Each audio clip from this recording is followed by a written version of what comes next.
Donc, par contre, chez les êtres pluricellulaires, en particulier chez l'homme, donc ça nécessite un système respiratoire plus compliqué, donc un système sophistiqué, donc qui fonctionne de façon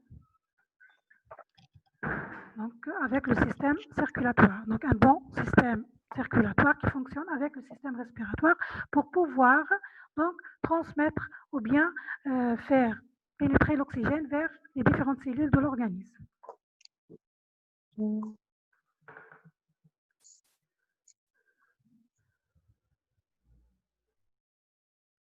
Donc, la respiration au sens strict du terme, c'est un ensemble de mécanismes permettant le transport des gaz respiratoires. Donc, l'oxygène de l'air ambiant vers la cellule et le CO2 au sens inverse. On appelle ce processus l'hématose. Donc, pour la respiration, on a plusieurs étapes. Donc, c'est un processus fonctionnel qui nécessite donc, plusieurs étapes. La première étape, c'est la ventilation alvéolaire. La ventilation alvéolaire, c'est quoi? C'est une étape qui sert à donc, faire pénétrer l'oxygène vers les alvéoles. Donc, c'est une étape de simple conduction de l'air, c'est-à-dire l'entrée et la sortie de l'air. Donc, l'oxygène, il est au niveau des alvéoles. Donc, c'est l'étape des échanges gazeux. La deuxième étape, c'est l'étape des échanges gazeux, ou bien le transfert de l'oxygène vers les capillaires pulmonaires. La troisième étape, donc, c'est la circulation, ou bien c'est le transport des gaz. Donc, l'oxygène, il est au niveau de la circulation pulmonaire, donc il va être transporté par le sang vers les différents tissus de l'organisme, vers les différentes cellules de l'organisme. Et enfin, c'est la respiration cellulaire. Donc, cette respiration cellulaire, donc, vous avez vu déjà dans le cours de la biochimie. C'est le cycle de Krebs, la phosphorylation oxydative. Toutes ces étapes nécessitent une régulation bien déterminée pour pouvoir réguler ou bien donner des valeurs normales d'oxygène et de CO2 au niveau de sang. Donc, l'air inspiré sec contient 79% d'azote et 21% d'oxygène. La pression atmosphérique, elle est de 760 mm de mercure. En appliquant la loi de Dalton, la pression partielle d'oxygène est égale à la pression totale fois la pression fractionnaire. La pression totale, c'est la pression atmosphérique ou bien la pression barométrique, qui est égale à 760 mm de mercure, fois la pression fractionnaire, qui est égale à 0,21 ou bien à 21%. La pression partielle d'oxygène, elle est égale à 160 mm de mercure dans l'air sec.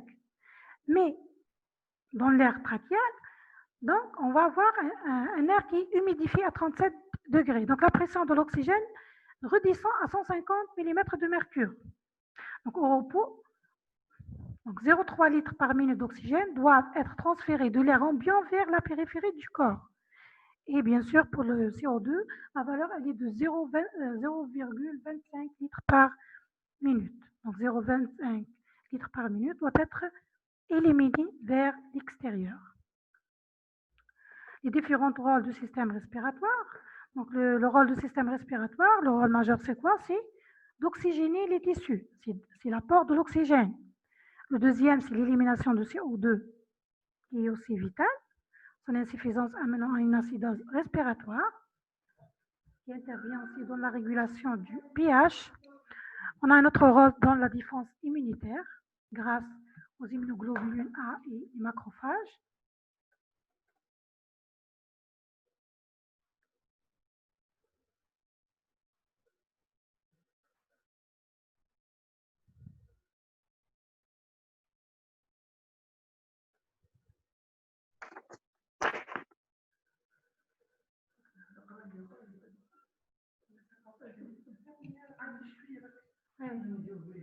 Ok. Donc, le système respiratoire aussi joue le rôle de filtre. Donc, il va filtrer le sang qui va le traverser. Il joue un rôle métabolique par la production du médiateur chimique.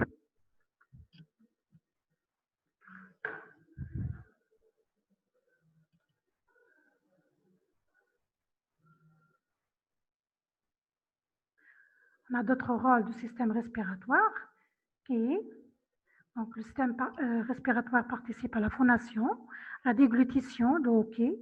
Ce sont des rôles qui n'ont rien à voir avec les échanges gazeux, mais aussi qui vont mettre le système respiratoire en jeu. Donc, le système respiratoire aussi joue un rôle dans la régulation de la thermorégulation et la régulation de la balance hydrique, et aussi joue un rôle de réservoir du volume sanguin.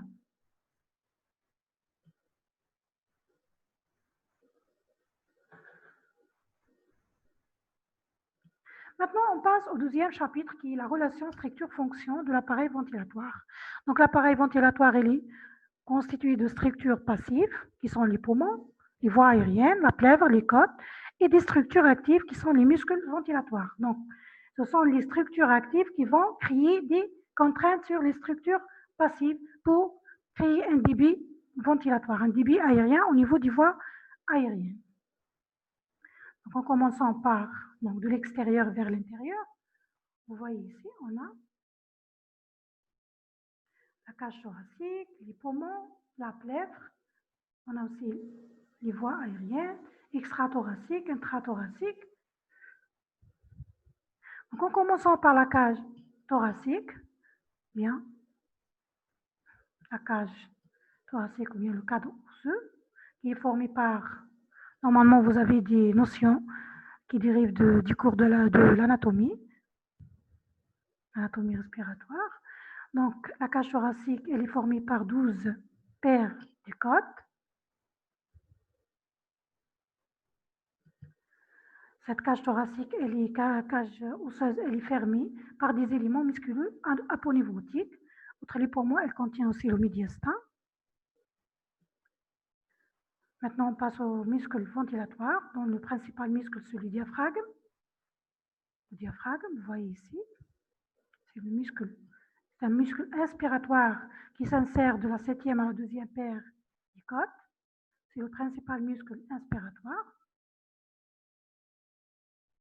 Vous voyez aussi, on a les muscles, les intercostaux externes, sont des muscles entre les côtes qui participent à l'inspiration.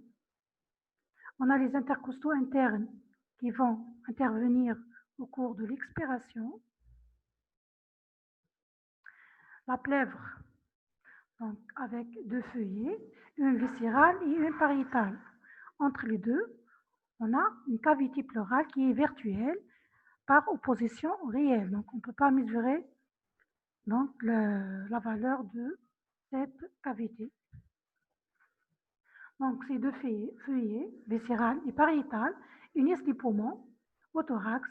Le premier suivra les mouvements induits par le second. Pour la plèvre, donc, on a 2 feuillets, une viscérale qui est accolée directement sur les poumons, et une pariétale qui est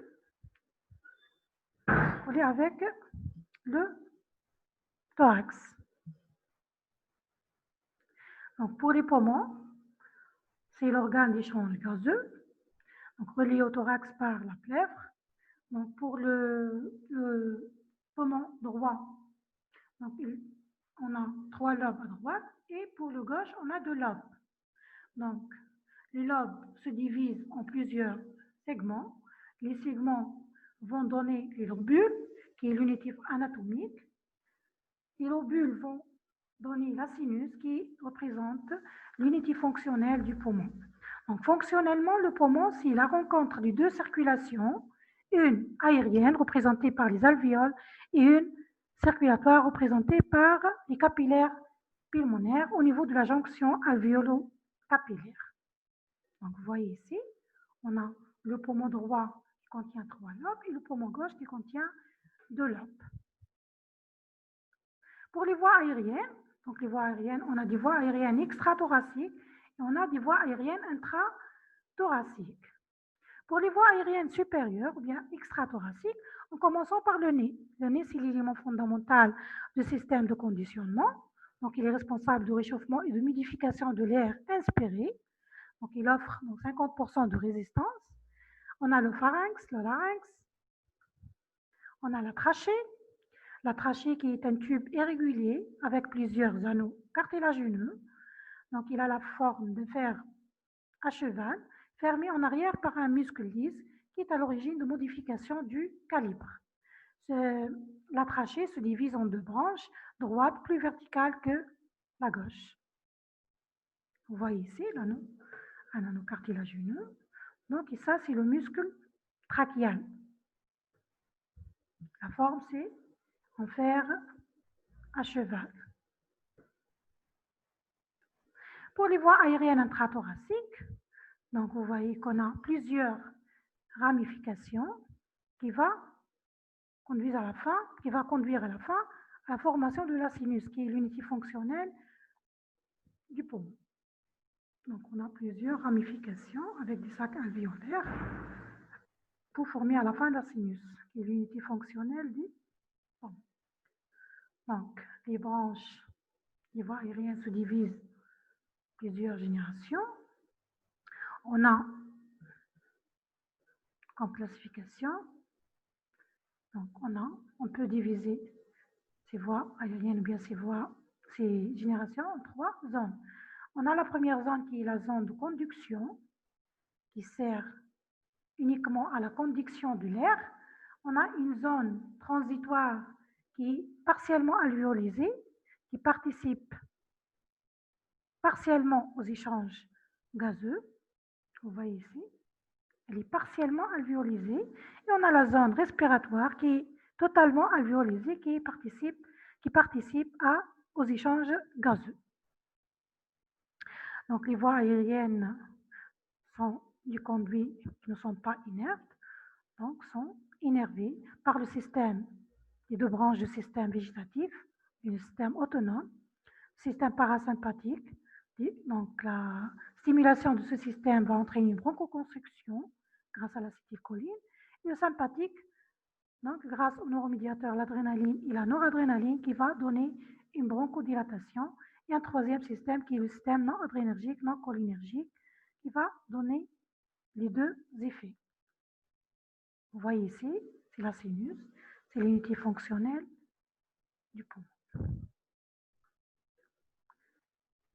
Ça, c'est le carrefour aérosanguin. C'est le lieu des échanges alvéolo-capillaires. Vous voyez ici, on a la circulation pulmonaire et la circulation aérienne. Les voies aériennes ou bien les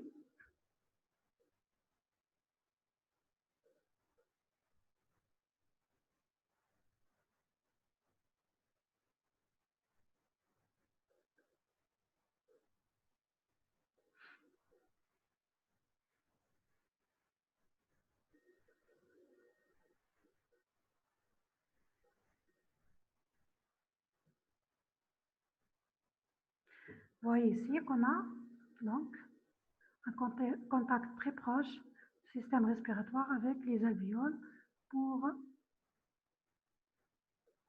assurer un bon transfert de l'oxygène vers la circulation sanguine qui va ensuite transporter l'oxygène vers les différents tissus de l'organisme. C'est la barrière alvéolo-capillaire. Vous voyez ici, on a l'endothélium. Ça, c'est l'air alvéolaire avec les cellules de type 1 et les cellules de type 2, les pneumocytes de type 1 et les pneumocytes de type 2. Ça, c'est l'interstitium. Ça, c'est le capillaire pulmonaire avec l'endothélium capillaire. C'est la jonction alvéolo-capillaire. Donc, c'est la membrane alvéolo-capillaire. Donc, pour la vascularisation pulmonaire, donc, il existe trois types de vascularisation pulmonaire. On a la circulation bronchique, qui est nourricière, se déversant dans les veines pulmonaires. L'origine, c'est l'aorte, créant ainsi un champ droit-gauche. On a la petite circulation qui est responsable de l'hématose. Cette petite circulation donc, va de ventricule droit vers l'oreillette gauche.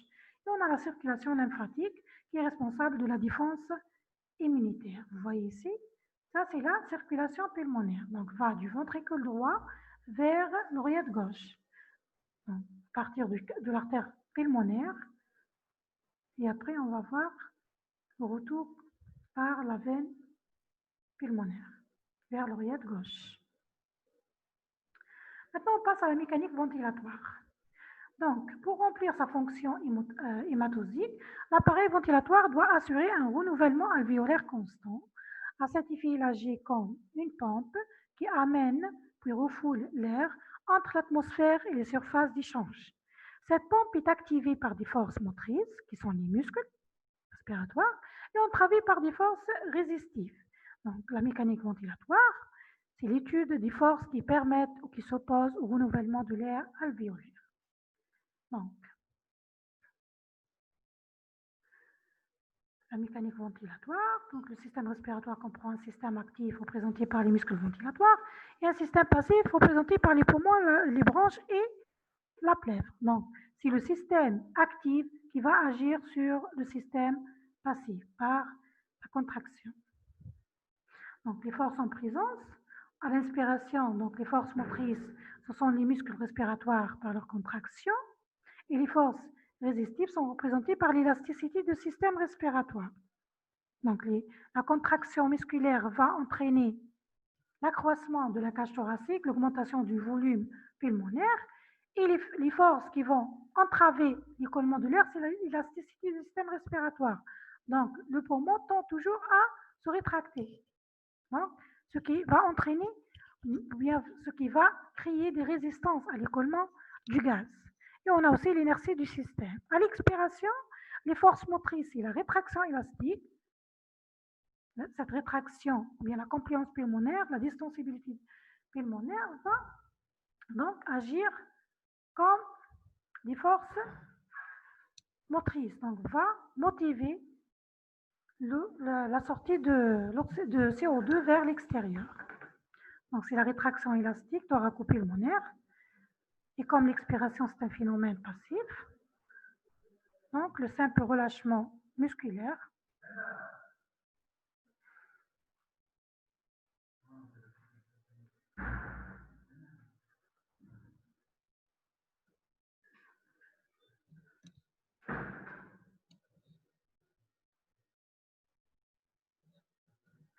donc pour le rôle du système respiratoire, donc il va agir comme un filtre.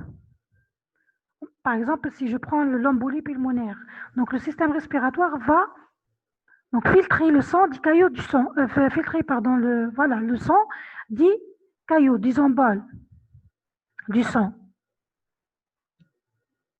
Donc la circulation pulmonaire va jouer le rôle de filtre.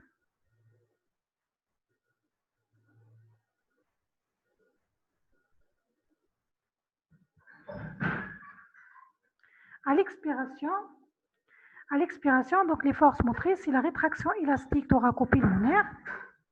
Et l'expiration, c'est un phénomène passif. Donc, le simple relâchement musculaire va entraîner donc la sortie de l'air des poumons vers l'extérieur, le CO2 vers l'extérieur. On a aussi les forces résistantes. Donc, c'est la résistance des voies aériennes à l'écoulement de l'air. On a aussi l'inertie du système.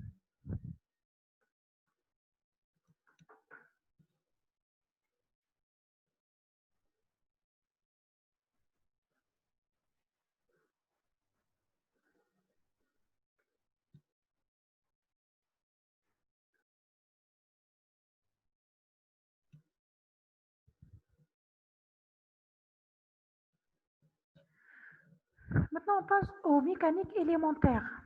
Le cycle ventilatoire. Donc, la ventilation, c'est un phénomène donc, cyclique. La fréquence respiratoire, elle est de 15 à 20 cycles par minute au repos, peut aller jusqu'à 40 à 50 cycles par minute à l'effort. La respiration, elle est nasale, mais à l'effort, elle peut devenir bucco-nasale. Donc, selon la loi de Boyle-Marriott, à température constante et dans un espace clos, donc, la pression et le volume sont inversement proportionnels. P fois V est constant. Donc, l'augmentation de l'un entraîne la diminution de l'autre. Et comme les gaz s'écoulent de manière passive des zones de haute pression vers les zones de basse pression, donc à la fin d'expiration, La pression alvéolaire est égale à la pression barométrique. Donc, au cours de l'inspiration, on va voir une augmentation de la cage thoracique avec l'étirement des alvéoles, donc augmentation du volume.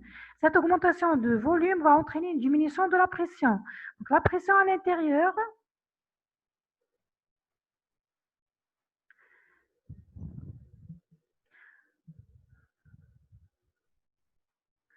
donc, la pression intra-alvéolaire devient inférieure à la pression atmosphérique. L'air s'écoule donc. Donc, on va avoir un écoulement de l'air de l'extérieur vers l'intérieur.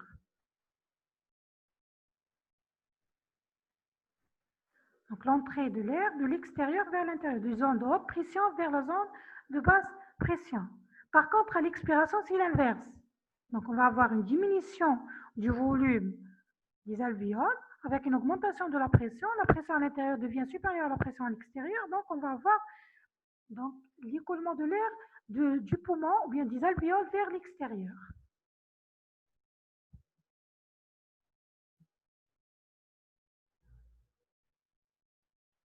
Donc, l'oxygène, il est là, au niveau de l'alvéole. Donc, cette molécule d'oxygène va traverser la membrane alvéolo-capillaire.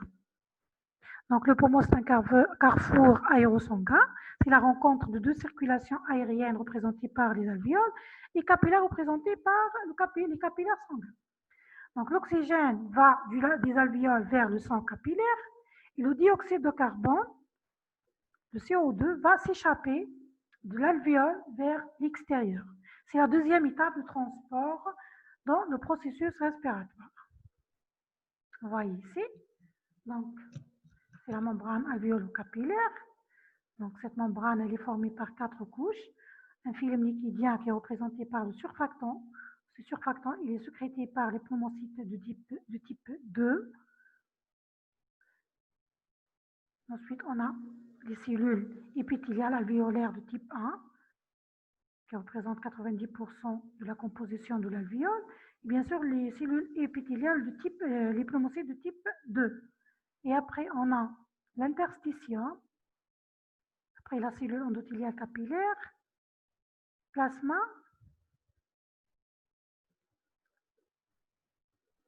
le plasma et les hémacées, avec la membrane des hémacées. Donc, le surfactant, le rôle du surfactant, c'est quoi? Il va diminuer la tension superficielle de l'eau à la surface en empêchant les alvéoles de s'affaisser. Donc, toujours en fin d'expiration, il reste toujours une quantité d'air qui se trouve au niveau des alvéoles, présentée par le volume résiduel, qui va empêcher que le poumon ou bien les alvéoles, donc empêche les alvéoles de s'affaisser. C'est une quantité d'air qui reste piégée à l'intérieur des poumons. Donc, la diffusion des gaz se fait à travers la membrane alvéolo-capillaire. Cette membrane se trouve entre les alvéoles et les capillaires. On parle de diffusion alvéolo-capillaire. Cette membrane alvéolo-capillaire a une surface très importante et fine, ce qui permet à l'oxygène de passer facilement. Elle est de l'ordre de 70 mètres carrés au repos. L'oxygène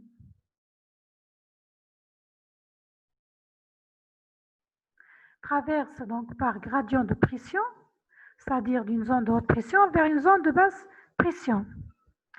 Et par définition, l'hématose, c'est l'oxygénation du sang veineux mêlé.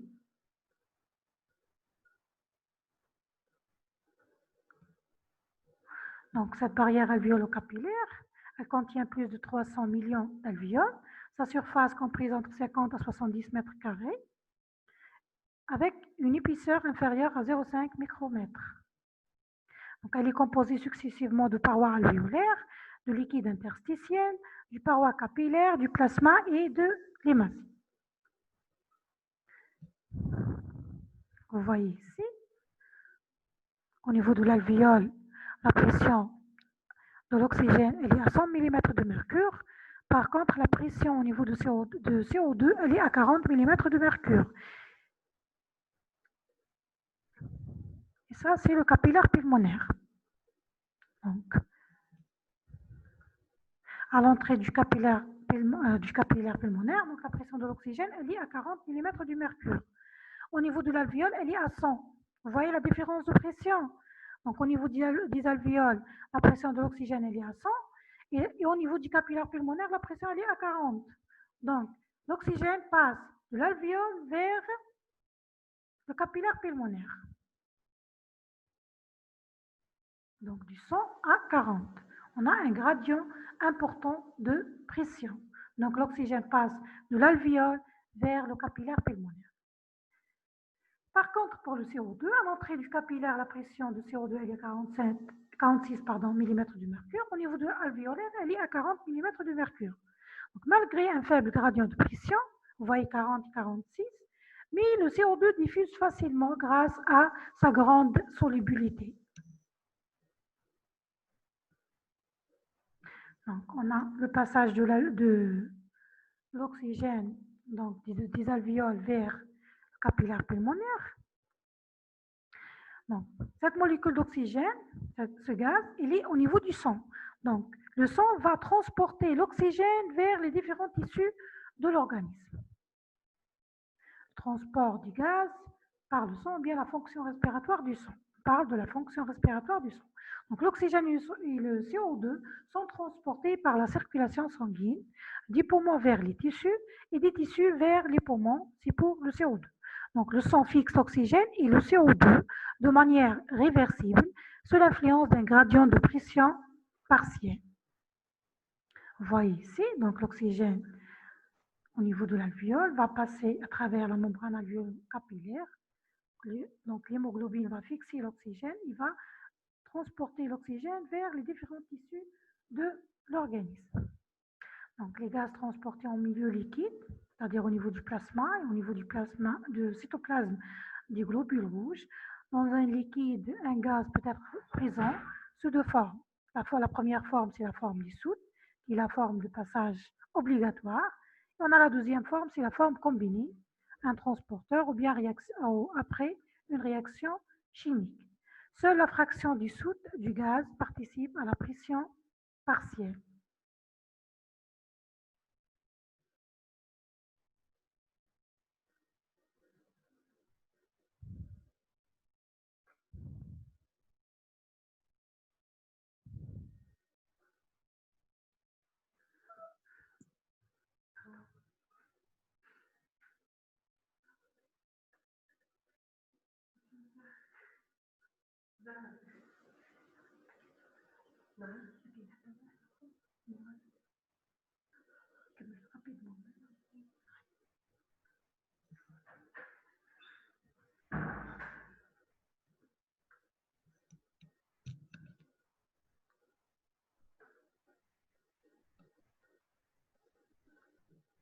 Donc, la forme combinée est principale, c'est la principale forme de transport. Donc, l'oxygène se fixe à l'hémoglobine de façon réversible. L'hémoglobine est un pigment respiratoire présent exclusivement dans les hématocytes. C'est un tétramère à 4 chaînes polypeptidiques qui sont liés à 4 groupements M, noyau porphyrine, bien sûr, plus atome de fer. Le fer doit être sous forme divalente pour fixer l'oxygène. Vous voyez ici la structure de l'hémoglobine avec les 4 chaînes polypeptidiques et les groupements M, avec noyau porphyrine et le fer divalent. Maintenant, on passe au facteur modifiant l'affinité de l'hémoglobine à l'oxygène. Vous voyez ici, c'est la courbe de Markov, c'est l'affinité de l'hémoglobine en fonction de la pression de l'oxygène. Donc, la courbe noire représente la courbe normale, c'est la courbe de Markov, c'est la courbe de dissociation de l'hémoglobine. Donc, c'est la courbe de l'affinité de l'hémoglobine en fonction de la pression de l'oxygène. Donc, une augmentation des ions H+, augmentation de la concentration de CO2, de la température de 2,3 dpg, des phosphoglycérates, vont entraîner l'augmentation va entraîner donc, la déviation de la courbe vers la gauche. Donc, l'augmentation des ions H+, de CO2, de la température de 2,3 dpg vont entraîner une diminution de l'affinité de l'hémoglobine pour l'oxygène. Donc, on va voir une libération de l'oxygène vers les tissus. Par contre, la diminution de la concentration d'ion H+, la diminution de la concentration de CO2, de la température de 2,3 dpJ va entraîner une augmentation de l'affinité de l'hémoglobine vers pour l'oxygène. Donc, en cas d'une augmentation de ces éléments, on va voir